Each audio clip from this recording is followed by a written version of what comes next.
It's amazing, ladies and gentlemen, that we just found $50 million under the mattress, maybe downstairs in the basement.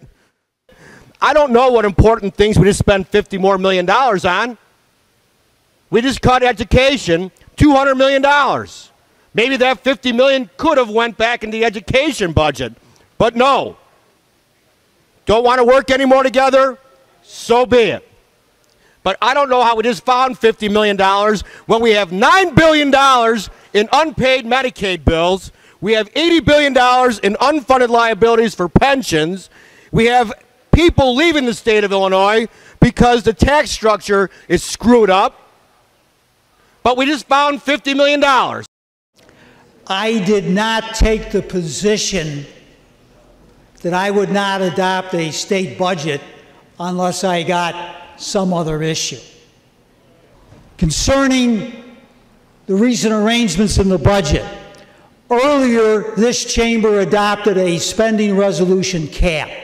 It set a cap at $33,719 million. The adjustments today occurred because there was an interest on the part of both Democrats and Republicans that Mr. Cross and I worked through to provide an appropriation for all of the facilities where the governor is proposing to close the facilities.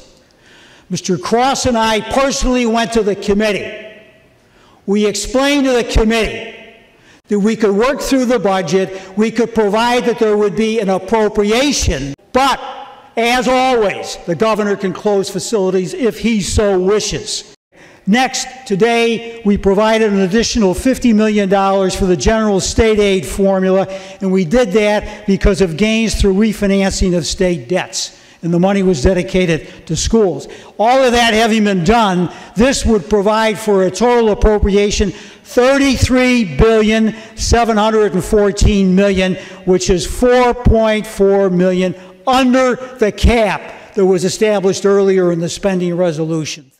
Today, our point is we are now spending an additional $50 million over and above that. And that is what's troubling, $50 million over and above that. But Mr. Speaker, perhaps now would be a time to discuss why this is broken down. I did condition working with you on having a pension bill. I did it a year ago, and I got pushed aside at the end, and I let it go. It was a controversial issue. Much to my chagrin, it didn't happen. But this year, time and time again when we met, I said, Mr. Speaker, I got to do pension reform. It's something our caucus wants. It's something the state needs. We have an $85 billion unfunded liability. Our systems are going to go bankrupt, or we're going to have to cut other budgets. I know, Tom, we're going to do it. We're going to do it. We're going to do it. Every week I said, I got to know, are we going to do it? We're going to do pension reform.